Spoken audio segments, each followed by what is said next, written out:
Bertemu lagi dalam 999 edisi 18 Mei 2022.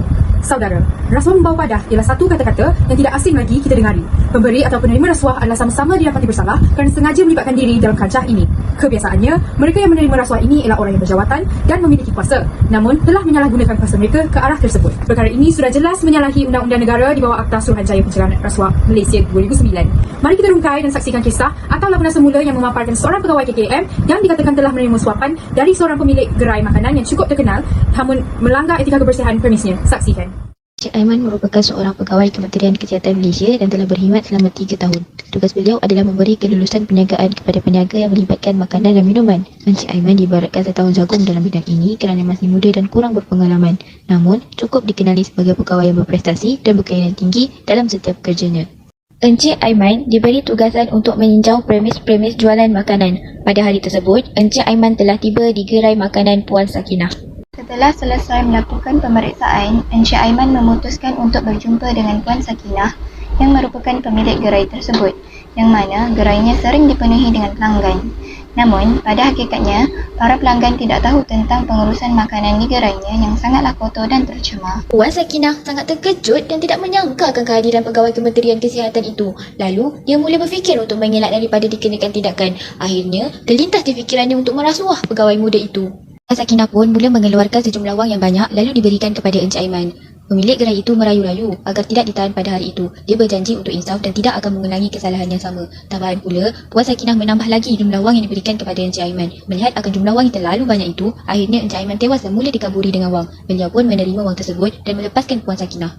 Pegawai atasan KKM Puan Roslina memaklumkan kepada pegawai risikan Encik Zul mengenai premis yang tercemar dan masih beroperasi. Beliau merasakan ada perkara yang tidak kena dengan perkara tersebut dan mengarahkan Encik Zul untuk melakukan siasatan terhadap premis itu. Pegawai risikan tersebut pun sampai ke gerai Puan Sakinah. Sementara menunggu Puan Sakinah, beliau memeriksa kawasan tersebut dan mendapati bahawa gerainya sangat kotor.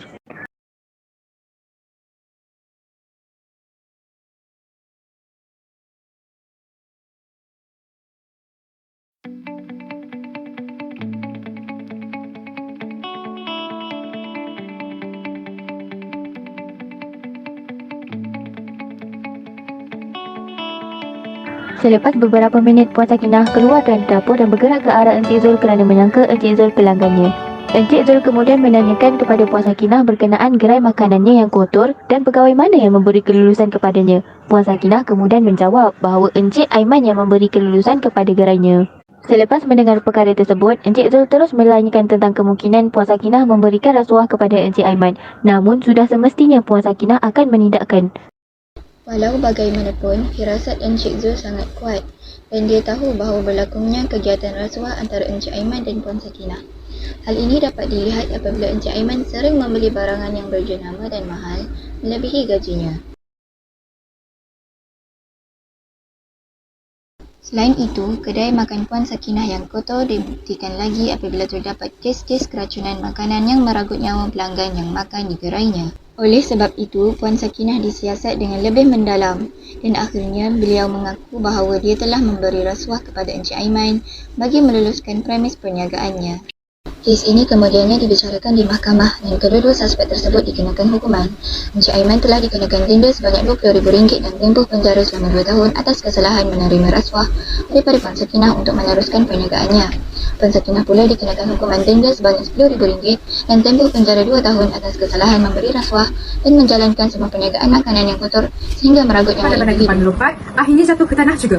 Demikianlah kedua-dua pihak yang terlibat dalam kes rasuah tersebut akhirnya berjaya ditangkap oleh pihak berkuasa. Rasuah bukan sahaja membawa padah kepada seorang individu, malah kegiatan rasuah menjejaskan imej negara di pentas dunia. Oleh itu, setiap individu berpegang teguh kepada nilai integriti semasa menjalankan amanah. Jadi, didikan integriti inilah yang akan menjadi benteng yang menghalang segala tipu daya yang boleh menjerumus ke kancah perbuatan yang tidak bermoral seperti amalan rasuah yang boleh meruntuhkan sesebuah organisasi ataupun negara. Maka, marilah kita sebagai rakyat Malaysia sama-sama mencegah jenayah rasuah demi masa depan nusa, bangsa dan negara kita.